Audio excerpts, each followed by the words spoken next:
Ayan guys, low tide na yung dagat. Lumitaw na yung mga bato. Tapos dun, swimming pa sila.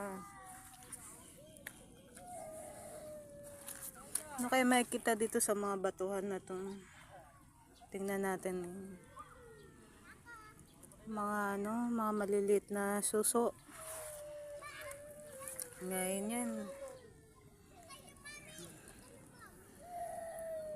Wala siyang laman.